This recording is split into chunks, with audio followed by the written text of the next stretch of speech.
G'day and welcome to the Calder Park Thunderdome, where the Bona Cup Series travels overseas for the first time this season. The Calder Park Thunderdome is in action for the first time since 1999, and the land down under certainly has our drivers feeling upside down ahead of this, the NR2003.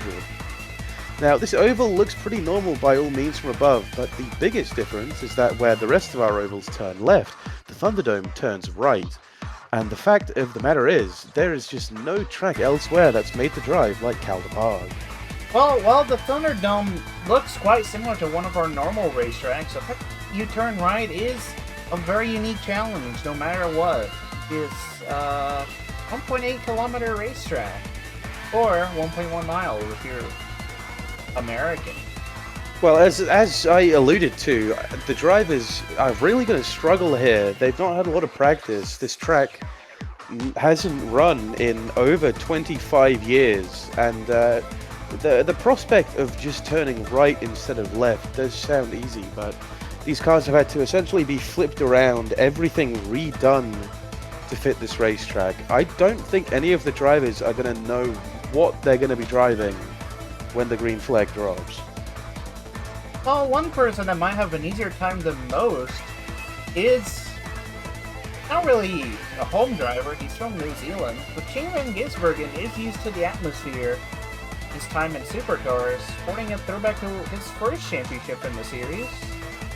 So he could be one to watch here, as he really has kind of figured out ovals. And the other driver from this part of the world, he can call this his home race. He's from Tasmania. We're on the mainland here today, but Marcus Ambrose, he's been here full time this season, looking for a good run today at a track that he has been to, but just not on the oval. Someone who's not local, but is paying tribute to the legends of Australian motorsports, is Trevor Bayne in the number 6. He is doing a throwback to Larry Perkins, who is, as we say, just a legend. He has had 6 Bathurst 1000 race wins. Very well-known name, and a very well-known car that the fans will be able to spot out during today's race. That's all of our pre-race stories, so it's now time to send it down to the starting grid with the help of the Bluetooth Droner. And this week the pole sitter on the left side, Elliott Sadler. Plenty of poles this season, he grabs another today. And alongside him, to his outside, Trevor Bayne, who we talked about earlier. Behind them, it is the Legacy Motor Club number 43 of Eric Almirola, and alongside him, Casey Atwood, reminding you that Ram is coming back to NASCAR. With new sponsorship on board this week from Bottlo, Johnny Sauter has a pretty good starting spot, alongside him, Shane Van Gisbergen. Next up, it's the Levine Family 95, sponsored by Bunnings Trade, that is Regan Smith. And with us for the last few races is Brandon Jones in that Menards Monster Energy number 54. Austin Dillon, he's in the chase without a win. He is starting pretty high up here. Alongside him is Casey Mears. Well, following that, we got the Tim Tam machine of David Reagan, that Kroger partnership, famous Australian candy. Next to him, David Stremme with the Macca's machine, the Australian McDonald's. While behind that, we got Eric Jones in the DeWalt colors next to Todd Gillen, celebrating 100 years of Penrite, a famous supercar sponsor. Behind that, we got Scott Wimmer running the race sponsor for this week, Ned. Next to him, Michael McDowell in the Benabone machine. And now we got Ricky Stenhouse Jr. in the Ucka's machine, in partnership with BuildSubmarines.com. Next to him, Nate Jellending in the familiar leaseholder colors. Behind that, Brian Victor's in the Red Bull machine next to Cole Witt with the Aaron's Lucky Dog. Following that, we got Ty Dillon in the Geico machine next to John Hunter Nemechek in the Pi Barker car. Following that, Reed Sorensen in the DHL car next to hometown hero Marcus Ambrose. And behind that, Josh Palicki for Rick Ware Racing next to Ryan Priest in the Pizza Hut colors. Behind that, JJ Yaley makes another start in the Rick Ware number 15 next to Daniel Herrick in the Super Cheap Auto machine. And behind that, we got my favorite driver, Justin Haley, next to Harrison Byrne. As we now look outside the top 30, we have Josh Berry still subbing for Sam Hornish Jr. Alongside him is the Trackhouse number 99 of Daniel Suarez. We've got two Australian cars here. Matt DiBenedetto, sponsored by Kaio Sports, and Travis Quappel, normally sponsored by Burger King. This week, it's Hungry Jack's. Noah Gregson is fairly down the order. He's the number 42, sponsored by Sunseeker Resorts. Next to him, Corey LaJoy for Rick Ware Racing. Two drivers that don't make a lot of starts. It's Justin Allgaier in the Hendrick number 48. He's got Brandt on his car. And it's the Autobahn number 66 for MBM of Timmy Hill. And rounding out the top 40, it's Danica Patrick, and alongside her, throwing it back almost to Travis Pastrana, Landon Castle in the 00, sponsored by Boost Mobile. Behind that, we got Scott Speed in the Red Bull machine. Kind of a different color scheme from Brian Victor's, but still very similar. Then Kostin Hocevar in the Premier Security Solutions car. And then, rounding off the grid, Garrett Smithley. Now, let's send over to the command. And here to give the command to start engines at Calder Park, it's an Australian native and NR2003 Madagascar Series owner, Soph.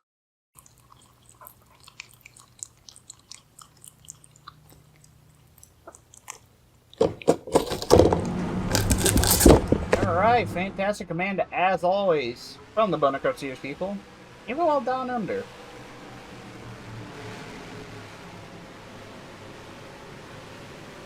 Oh, what do you think's gonna happen here?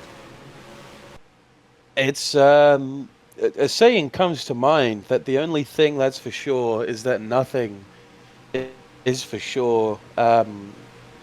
So many just factors can come into this race. I really couldn't tell you who's going to win. This is going to be a battle of attrition. The surface is old and torn up. The track is so different. Yeah, I think normally it's going to be a spectacle.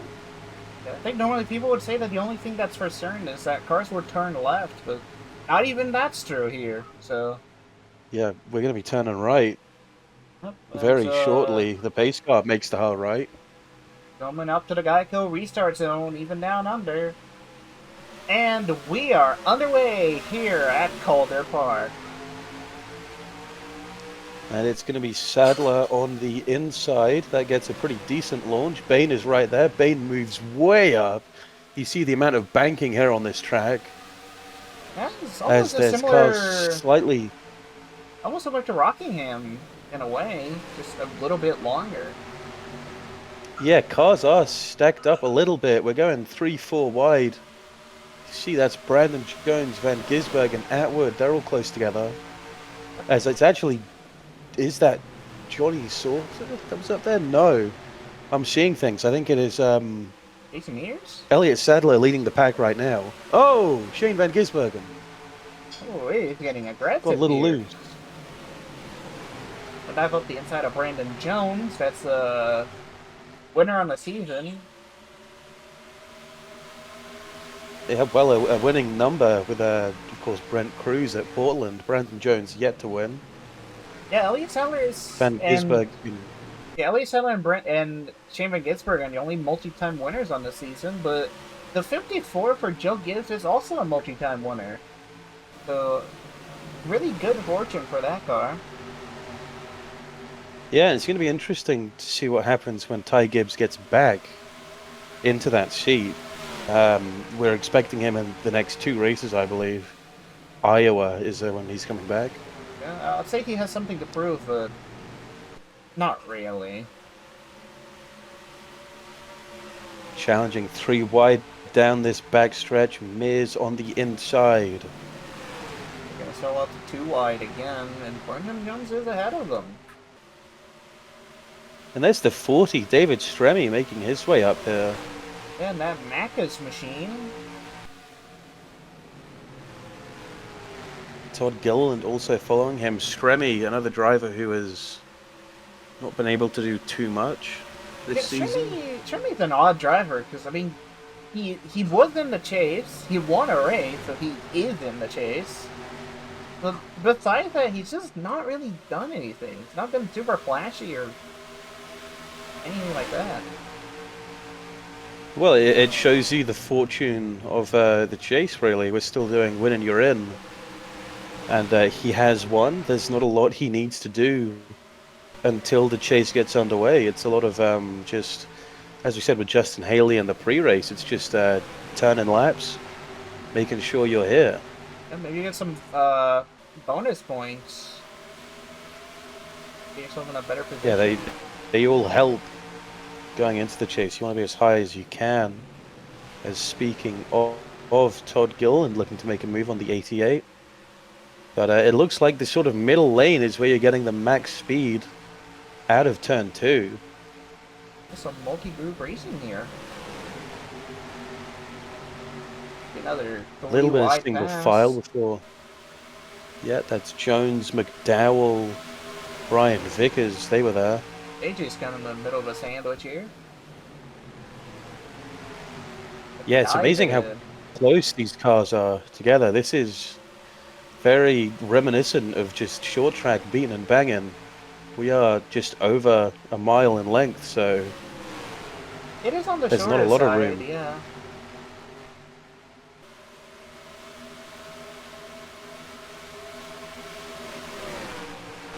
Some other cars making moves, like Scott Wimmer in the Ned machine. Yeah, he's battling Cole Witt and Ricky Stenhouse. Nemechek is actually putting pressure on Wimmer. If I had to guess, I'd say Nemechek would get him. Yeah, Wimmer's in a pretty hot pack of cars that just outright are faster than him. Also a pack full of cars. Like this pack right here. Yeah, so 3 wide for last. It's Danica, Castle, Allgaier. And then you've got, I believe that's Smithley and Timmy Hill in front of them. Back up front, Trevor Bayne leads. And what a car to do it in. We said again in the pre-race, that Larry Perkins throwback, great looking car. That's going to be making a lot of fans happy to see. Yeah, it said that's a 6-time winner of the Bathurst 1000. That's the 6th car, so maybe some good fortunes here. But, well, equally as iconic, maybe not to Australia, but certainly to stock car racing, that STP 43. We've got 2 pretty, well, 2 of the most famous race cars, I'd say, going at it right now. And then Elliott Sadler. And speaking of the Boner Cup Series, I guess that is a famous car.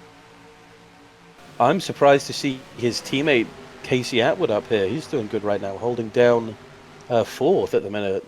Yeah, I think currently Casey Atwood is one of the chase spots. I think he's under pressure from Brendan Jones. I think he just held on. No, he did not. That lap, he was 5th.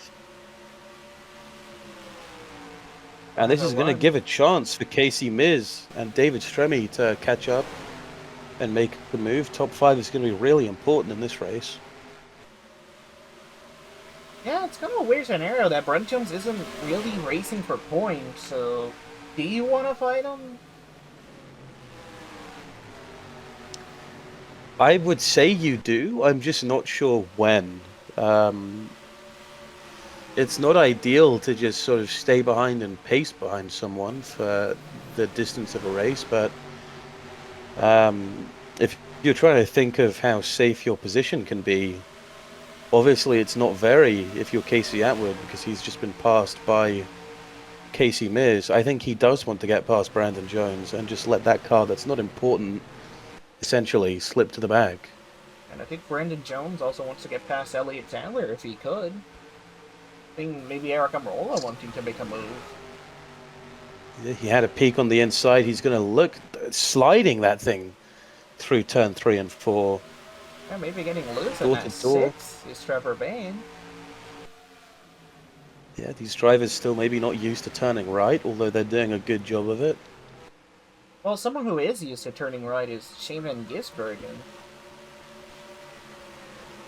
Van Gisbergen, I think. Looking solid in the top 10, but he's under pressure from AJ Allmendinger.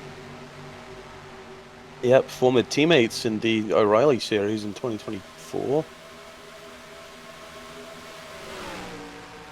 Both pretty good seasons so far. AJ without a win, but he is a chase contender.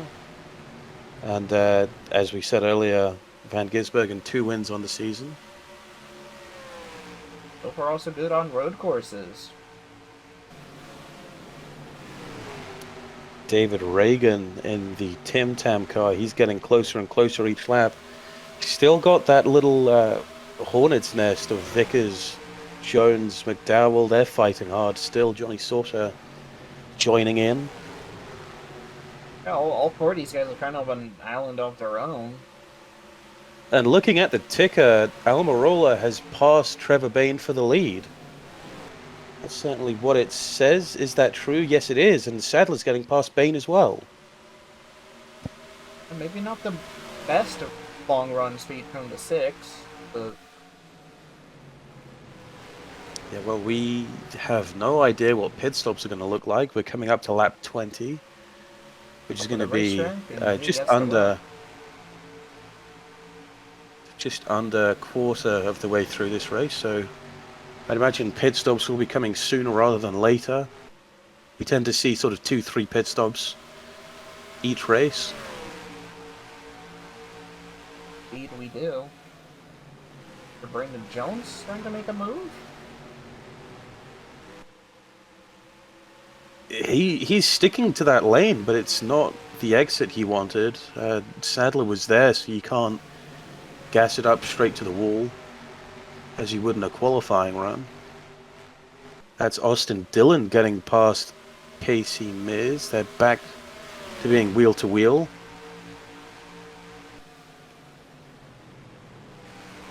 It's pretty difficult to pick which lane is going to be better on corner exit. I'm inclined to say it's sort of middle looking high. I feel like it kind of depends on driver talent, if anything. Yeah, there's been moves made on the bottom. We might see one here with Brandon Jones. It's all about commitment, just what you want to do and making sure you can. Brandon Jones cannot. I think Brandon Jones is actually kind of a dark horse pick because he doesn't really have anything to race for. That 54 car with Brent Cruz and himself winning kind of shot up in the owner's points, so I have some leg room to play around with. Yeah, I mean, it's obviously you'd want Ty Gibbs to be in that car racing for a championship, but Joe Gibbs is a good team. Oh, that's Corey LaJoy. There's no caution though. No, or is there? Caution. Yeah, two cars actually. It's Harrison Byrne as well. We might have to check a replay and see what happens there. Yeah, I'm not sure what happened there.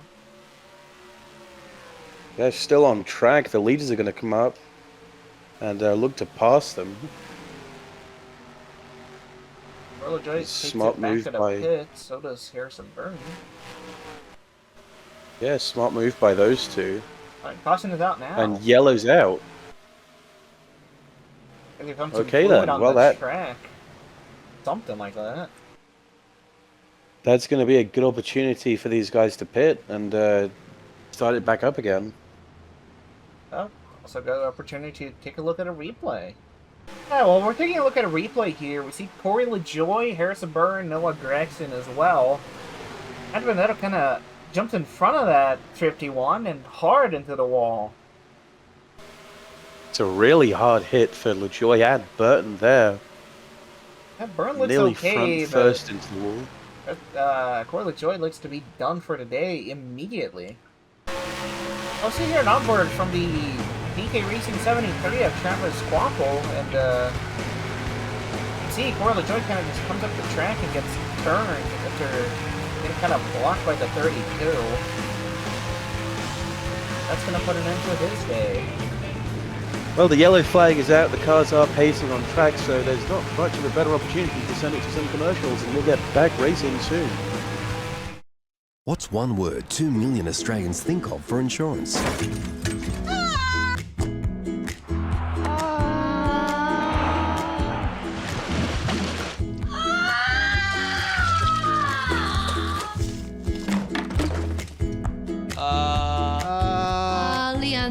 Insurance, that's right. How can I help? Allianz. It's one word 2 million Australians think of for insurance. I just wanna be okay today. You'll be okay with Allianz. Well, welcome back to the NR2003 Bonus Cup Series here from Calder Park, Australia. We have pit stops, and Eric Almirola leads us back to the green. Coming through the short tri-oval that we have here. It's going to be Almirola that's going to take the green flag, but look at the jump from Elliott Sadler. The inside line got nothing on the outside. Trevor Banos is going to jump ahead. This is kind of what I expected. We were seeing in that first green flag stint how good the middle lane is. Sadler getting a really good jump off that start, although Almirola, he's only in second, so Bain didn't get to keep that position. Oh, here comes Brendan Matter of Jones fact- as well. Yeah, I was going to say he's going to look for it. Casey Atwood there as well.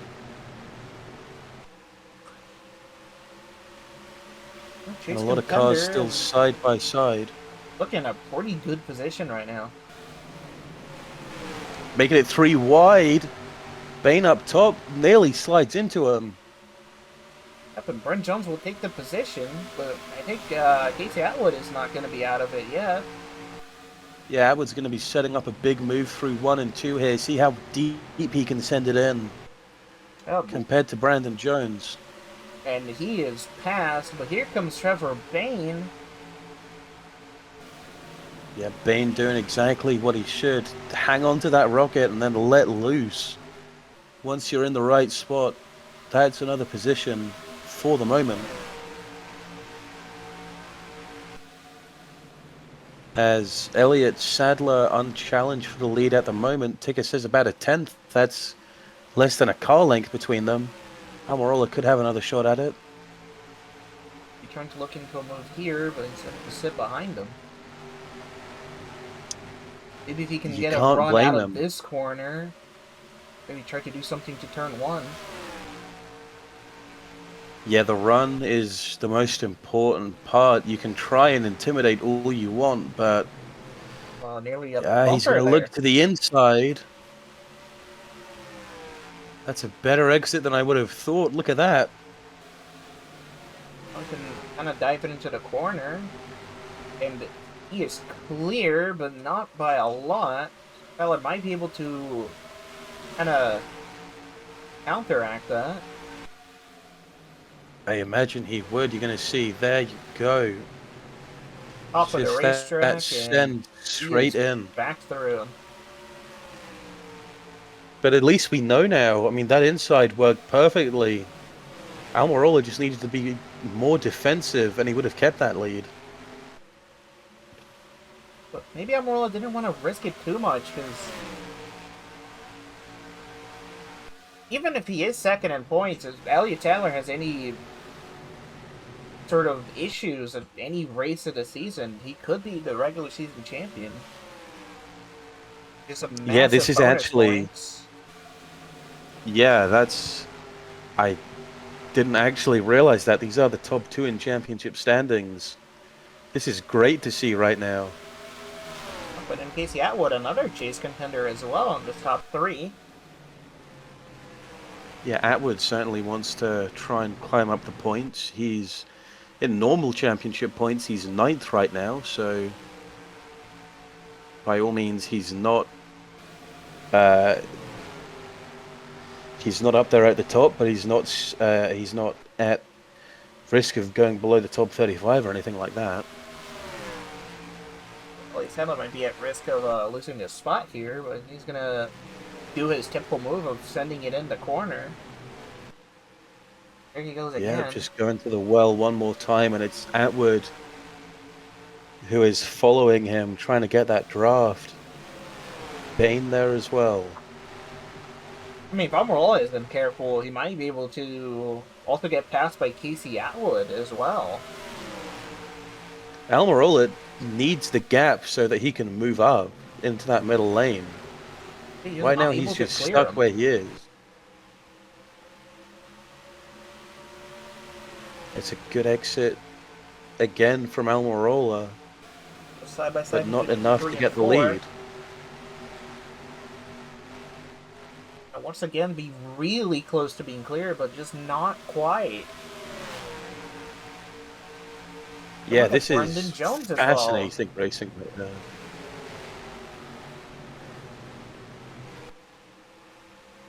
Almirola It's gonna just be so clear good again. at turn 3 and 4. But it's 1 and 2. He just can't get it done. Look at Atwood diving to the bottom. Looking for an Evernham 1-2. When's the last time you've ever heard someone say that? Atwood, though, he's not there. And speak of the devil, Almirola is now in that preferred lane.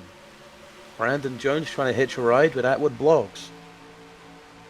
I'll see if Atwood can maybe dive it in here, but he's not going to be close enough, so he's going to sit behind them. AJ Allmendinger and tried to joining make its way into the top 5 as well. I was going to say, joining the battle, Allmendinger definitely, Van Gisbergen was there for a second, but he's now under pressure from David Reagan. This is a hornet's nest right here. David Stremme, that's the one. Yeah, actually, both Chip Ganassi cars are up here. And once you get so many cars fighting close together for the lead, all it takes is one wrong move, and you could be looking at 5-10 cars all in one wreck. Hopefully that doesn't happen, but...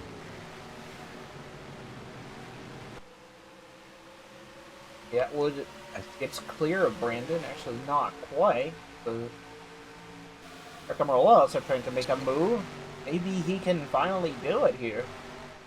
Yes, side by side, he was already clear through the middle of the corner.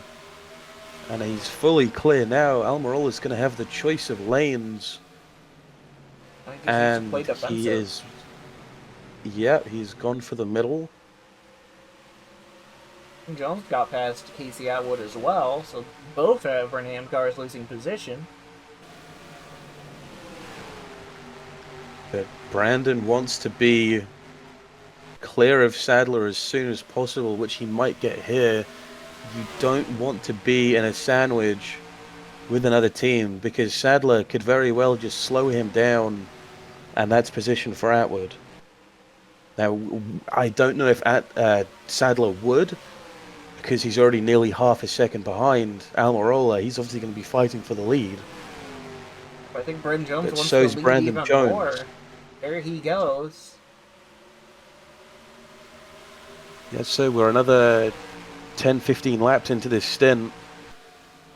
It looks like Sadler is the one that doesn't have the speed coming into this long run. I was going to try to make a move on the top, but nothing there for him. Here, AJ Allmendinger. Yeah, relatively long run. It's not been that long. Oh, but, look at Casey Atwood. Yeah, he's going to ram his way into third. No pun intended. Yeah, maybe looking like the quicker car here. Maybe Elliott Sadler playing it smart here. But... Well, no, Sadler just went back to where he was. He's just doing it again. And it's working out for him. AJ, again behind Sadler. He's going to try and make the most of it, but Bain is looking to the inside. Even if they wanted to orchestrate something, I think Allmendinger is just way too close to actually try and do anything. Allmendinger can go to the top of the racetrack, and he's just going to drive around at Casey Atwood. Yeah, Allmendinger going way up, and he's actually the only Chevy in the top 5. The Ganassi cars are there trying to make something work. Manufacturer alliances always at play here. You don't necessarily expect it at a short track, as this is, but still, you need to just pick and choose who you can work with. Look at Brandon Jones maybe trying to go for the lead here. Gonna have the preferred lane into 3 and 4. Yeah, see how clear high for Almirola now. slides up. Almirola's gonna be on the outside. Yeah, no room to move there. Has to commit to the bottom. Although it's not looking very tidy for Almirola. Yeah, with He didn't Brent get the Jones most to of the it. lead. Very good performance by this 54 right now. Yeah, I mean, if I'm Ty Gibbs, I think that looks pretty good for him. Well, if I'm Ty Gibbs, I'm wishing that's me in the car. It's well and all seeing that your car's doing good, but you're not the one driving it. Yeah, but I think it's a good sight that at least, you know, your car is competitive, so you can kind of just jump back in and kind of expect the car to be good. Yeah, for sure. That's we don't expect much less from the Gibbs equipment, and certainly Brandon Jones making the best of it. Here's Eric Jones fighting with Brian Vickers, currently for 14th. Yeah, Jones never been up there with the other Gibbs car. He's been kind of nowhere this whole season, although he is in the chase, I believe. Yeah, he's one of the fringe chase contenders, but he is in there. Another driver that I is think, kind of a fringe chase contender is Ian Smith. yeah, Regan, the super sub on most weeks. Kind of took a bit of a tumble in the points after missing out 2 weeks, but maybe he can kind of get back into the swing of things and point that 95 car into the chase. Or just win a race. Well, I'd say That's even easier. Yeah, he's doing a good job of it right now. He is, by all means, mid-pack, but keeping the car clean, keeping it tidy, you would have to imagine he'd get past Scott Wimmer. Yeah, but Scott Wimmer is also another driver that is kind of punching above his own weight. He got an RCR Alliance in the Morgan McClure team, but he's still kind of making the difference here.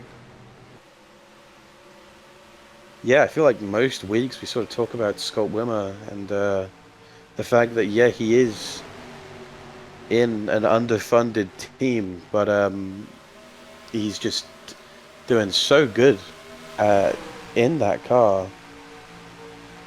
It's hard not to talk about him. As we're looking at Casey Atwood under pressure from Reed Sorensen. Dana Gisbergen kind of got loose there, but no harm done. Yeah, you have to be considerate. I mean, just looking at this banking, you do that enough times with these cars, the car is not going to react how you want it to. So you've got to have some care put into how you drive, because you could very easily just get loose, get into another car, cause a big wreck, which we saw beforehand. As well.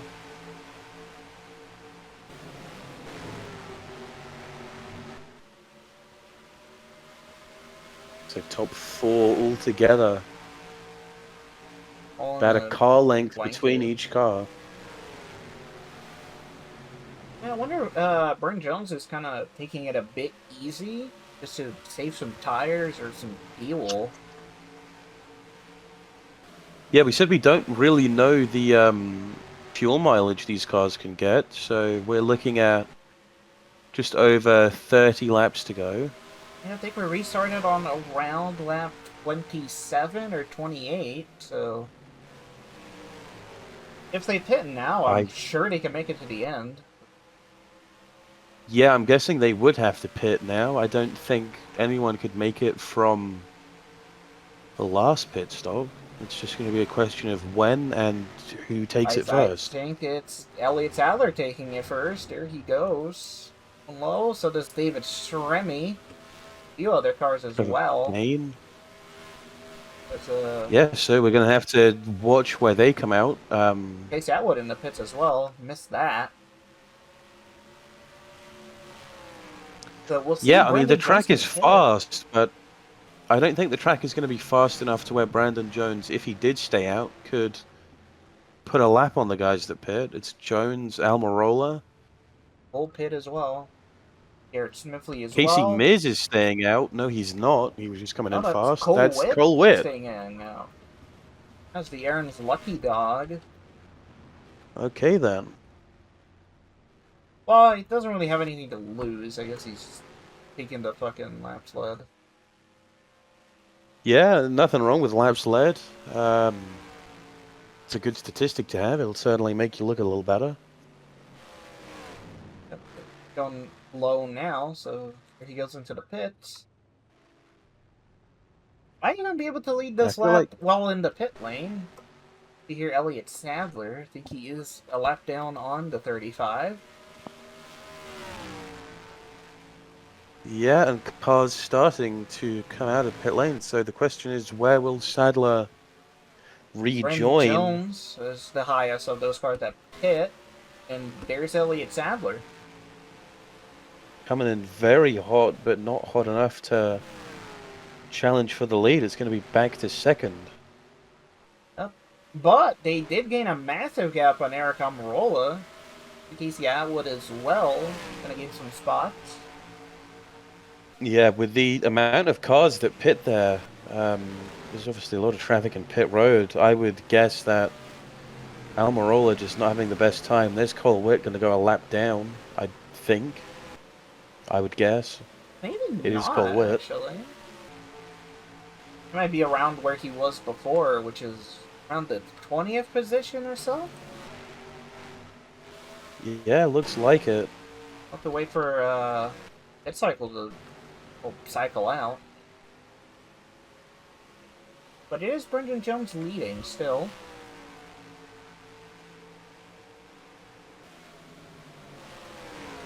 Been a Cole Witt great looks to be day scored for in him. 20th. I think that's...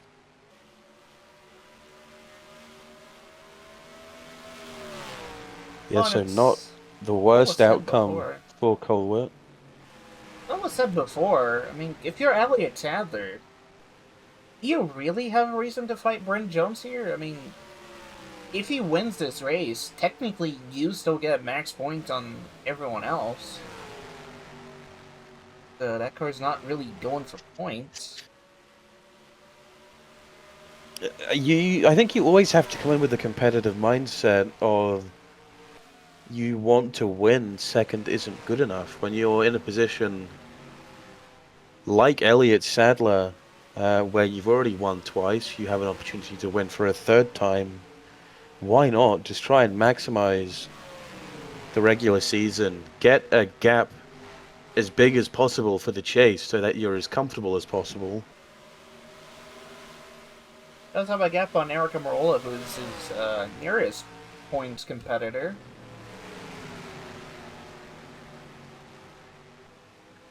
But So I here don't we know. go, lapped car of Harrison Burton. He's gonna It'll get be off. interesting to see how Elliott Sadler deals with this. I mean, I would just have to imagine he's going to be going for it full pelt. He is getting You know, ever so slightly what else do closer you do? to him, but It's what he was doing before the pit stop. Sadler, I mean, as we say, he's one of the older drivers. He's going to have that old-fashioned mindset of, you know, if you're not first, you're last. This sport is all about winning, and so that's what he's going to try and do. it also might be why Brendan Jones wants to fight him hard. Yeah, well, Jones is also going to be putting in a good audition for Gibbs in the future. You know, he's done a tremendous job. If anything opens up at that team, you have to think Jones is going to be heavily considered for it.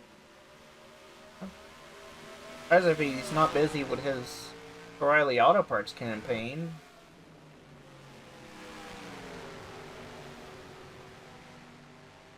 Sadler still not letting go about a car length. Almirola and Atwood going to be battling for third. I would imagine that's really tight. I thought Yeah, I would Almirola was going to be in a good spot there, but almost turned himself, but he made it work. Now he's up to third. Yeah, and I think the big loser of this battle is going to be David Stremme. He was stuck behind Harrison Burton for a little bit. He still is. Gonna go 3 wide. Although we're going Burton and 3 Allmendinger. wide. But he's still gonna And lose out. no speed to carry. You're going high and you're essentially climbing a mountain here. There's just not a lot you could do. You can't carry the speed that you need. But He's he going to will have to go carry even you. higher because Harrison Burton.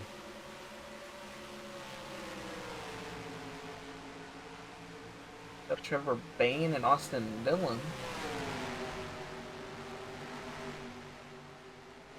Yeah, they're both going high. I mean, Harrison Burton, no fault of his own really, involved in that accident. A bit of a passenger. Taking a look at the ticker right now, is Elliott Sadler close for a pass? He's under a tenth Definitely trying. behind Brandon Jones. Able to put a bumper to him. I think Brandon Jones is gonna. I stay think ahead Jones for got now. Yeah, Jones got a good block entering turn 3. There's not a lot you can do if you're behind him. Jones full on defensive right now. But Casey Atwood also having to go defensive on Eric Almirola. Yeah, Almirola having a peek, having to sort of stick there, do what he can. Allmendinger just riding behind, trying to make the most of it. If I recall correctly, this would be Casey Atwood's first top 5 of the season if he can hang on to this. Which is definitely gonna look good on his resume. Yeah, if I'm looking at the points, he's had 2 top 10s by the looks of it. So a top 5 is certainly a step up. And he's definitely earned it. Going off of this race, he's had tons of speed in that 91. I mean, it's definitely a bit of a far cry from Elliott Sadler, but that guy is a proven champion, so kind of difficult to compare the two. Yeah, you do see that very often with these teams. One will perform incredibly and one will perform not so good. That's nearly everyone. I think the closest team in terms of parity is RFK. All of those drivers have won. They're pretty close in points. So you have to just try and work with what you have. So here Noah Gregson and currently ahead of his teammate Marcus Ambrose, who has won a race but hasn't had a single ounce of speed this week.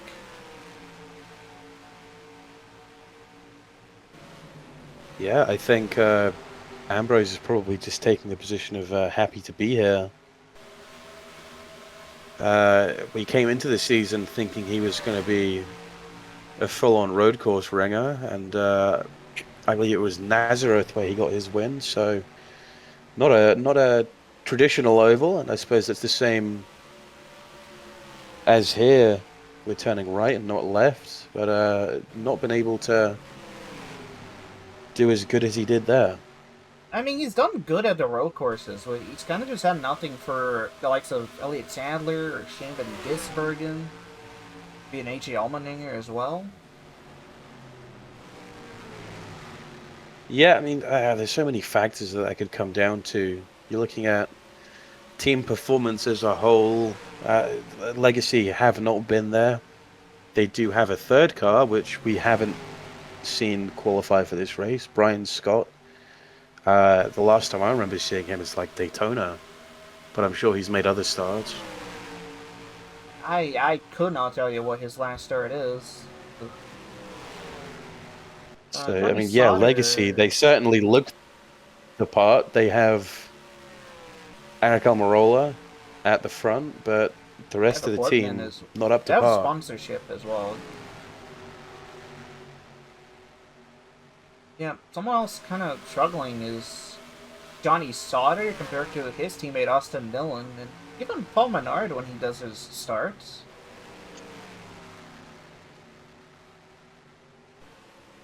Like that. Yeah, well, sources. He's an interesting case being here. Truck Series champion, but he's in the category of just drivers that are quite old, drivers that have been around the block certainly. So Yeah, just I think his experience is what gives him the edge over his on-track performance. He's going to be a very valuable asset to Rich Childress. yeah, but he has qualified for most of the races, unlike Brian Scott, but it hasn't had that much speed. So that could be down to Footman more so than driver talent. Yeah, Childress always a hit and miss with their cars. Daniel Hemrick as well in that 31 car. He has started to make races more recently, but still way off AJ Allmendinger. Yeah, Hemrick is always more or less a slow burner. You think of how long it took for him to get his first win in the top 3 divisions. Hemrick is best described as a solid hand, really. He's good to be there, but if you're looking for wins, you're going to have to work hard. Michael McDowell's back here as well. He did get that points penalty, but before that he was comfortably in the chase. Definitely going to be sweating a little bit now. He's working his way back up, I think. And he scored in, He's not in the chase, but scored in 30th for this race. yeah, not going to be the day that he wants. Danica Patrick also been quite disappointing. She was a chase contender last season. Actually even won races, and now I don't even think has a top 10 this season. Yeah, the Haas equipment, not great in 2 words. Which could be down to Cole Custer kind of getting promoted, so to say. Trying to think of the lead. Yeah, it's not too much happening at the front now. These laps are winding down very quickly. Brandon Jones still in the lead. Elliott Sadler. Yeah, you can see Elliott Sadler. He definitely is half a second away, and then Almirola 3 seconds away. This is Brandon Jones' race to lose right now, and I get the feeling he's not going to lose. But there's Josh Balicki. Trying to be a nice lap car. Try and give Brandon Jones the bottom? Brandon Jones is not going to be really close enough to do anything. He's going to sit behind them. You get a run out of this Jones corner. Jones wants to be very careful. We've already just seen Sadler gain a 10th on him, so Jones isn't going to want to pass Balicki in a way that could jeopardize his choice of lane when it comes to defending against Sadler. As we're at 3 to go now, that question of can Sadler get past is going to be running out of time. Gonna try to look low on Josh Balicki, who's gonna give him the bottom, which is the preferred lane through 3 and 4. But I don't think Sadler's gonna have anything for that 54. He will need to be diving it in non-stop. As we're 2 to go, there's another 10th lost. So, yeah, Elliott Sadler is going to have to go for a full-on kamikaze move in order to do anything. You can see the gap down that backstretch. I don't know what he can do, especially now that we're coming to the white flag. Brandon Jones takes the white flag here at Calder Park. Elliott Sadler and Chima Gisbergen were still the only 2 multi-time winners on the season. Now the 54 itself was a multi-time winner with 2 drivers, Brent Jones and Brent Cruz. This header as well, the only back-to-back winner, but Brent Jones is going to change that. Brent Jones wins in the land down under. This header will finish second comfortably. Eric Amarola, H. Allmendinger, and David Stremme round off the top 5. And Trevor Bayne, Austin Dillon, Eric Jones, Casey Atwood, and Reed Sorensen round off the top 10. Yeah, pretty perfect day for Brandon Jones. What more could you ask for? As a driver, as a team, phenomenal job to get the win here today. I mean, I'm not good at math, but I think he led the most laps this race as well, so... Not quite a Grand Slam, but I think it's close enough to it.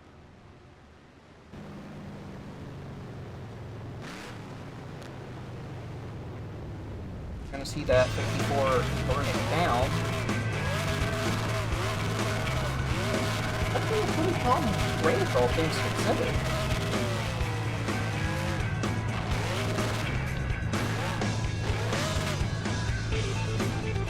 But I'm gonna do a quick commercial. Alright, welcome back to the NR2003 Boner Cup Series. After a, I guess, pretty calm race at Calder Park, even though kind of an unusual track shape. And Brent Jones got his second win of the season. 54 car has the most wins out of anyone. But that doesn't really do anything for the points, as still Elliott Sadler leading the regular season standings and the chase standings. And Shane Van Gisbergen, the only other guy to get more than 1 win this season. And next is all the people with only 1 win, like Ricky Sinner Jr., David Reagan, Brian Vickers. A lot of 4s in this top 5. Doing pretty good. Justin Haley's here as well, and Marcus Ambrose. David Stremme, Trevor Bayne, and Todd Gillen round off the winners. Then looking at the people in the chase with no wins, Eric Almirola, second in points. He's 11th in chase standings, 444 points, just 22 behind Elliott Sadler. Behind him is Daniel Suarez, who's comfortably in. 13th is AJ Allmendinger, and Eric Jones is 14th. Looking at the 2 in and 2 out of the chase bubble, it is Casey Atwood, who had a great day today in 15th, and John Hunter Nemechek, who I think was here. I couldn't tell you if I saw him or not. And looking at the drivers on the outside looking in, Austin Dillon in the number 3 is 1 point behind John Hunter Nemechek. And 18th is Reed Sorensen, who's a good few points behind him. Then you've got Carson Hocevar, Ty Dillon, and Matt DiBenedetto outside the chase. But that will do it for this weekend. Yes, next week we're going to my home race in Rio de Janeiro at another track that is kind of an oval, but also has an unusual shape, this time being a trapezoid. So that's definitely going to be another weird challenge the drivers have to deal with. Yep, very excited to soak up the sun. We've got our hotel booked in sunny Brazil. Going to be a great time next week. Hope you brought the sunscreen. Hope the drivers brought some sunscreen as well, unless they don't want to be at the beaches. But if you want to be at the beaches, then well, we can see you next week. And goodbye.